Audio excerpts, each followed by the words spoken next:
नमस्कार बंधुगण मु सागर आपण पाखक आज नहीं आसी एक सुंदर आउ मोटिवेशनल स्टोरी। जीवन में केबे एमती लगी कि जमीती कि सबकि शेष हो गला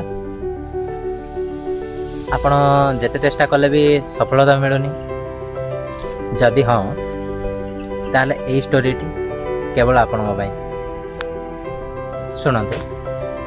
गोटे चित्रकर से बहुत सुंदर छवि बनई सहर मझी भाग रखीदे तले लिखिदेले कि जदि यही छविटीर कौन सी जगार भी भूल अच्छी ताहले जो जगार भूल अच्छी से जगार कलागार टाणी दिंतु।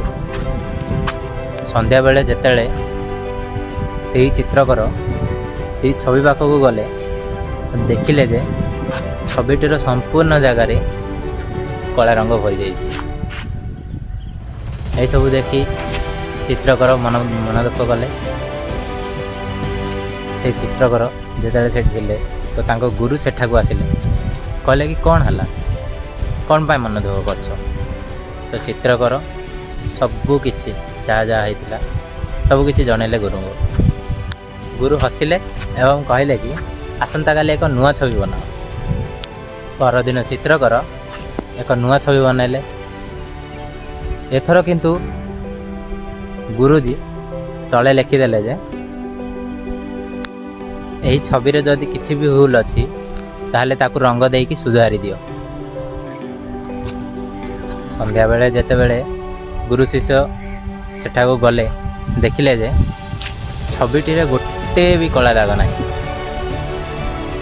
पूरा चित्रटी छविटी जमीती थिला बिल्कुल सेमिति अच्छी निखुण भाव। तो से गुरुजी शिष्य को कहले कि एथिरु तुम कौन शिखिल। दुनिया रे भूल धरिबा बहुत सहज किंतु सही भूल को सुधारिबा बहुत कष्ट। लोक माने आपण को काम रे भूल काढ़िबे आपण को दुर्बल अनुभव कराइबे किंतु अन्य मानक कथारे आपण को हार मानिबार नहीं। ठीक अच्छे निज ऊपर विश्वास रखंतु। जदि आपण निज ऊपर विश्वास रखिबे ताहले दुनिया रे कौन सी शक्ति आपण को अटकाई पारिबो नाही। जदि मोर ए वीडियोटी आपण मन को छुई थाए ताहले ए वीडियोटी को लाइक करंतु, निज बंधु मानक सहित शेयर करंतु एवं मोर यूट्यूब चैनल को सब्सक्राइब करने को भूलंतु नहीं। पुणी थरे देखा आउ किछि नुआ वीडियो रे। रहिली जय जगन्नाथ।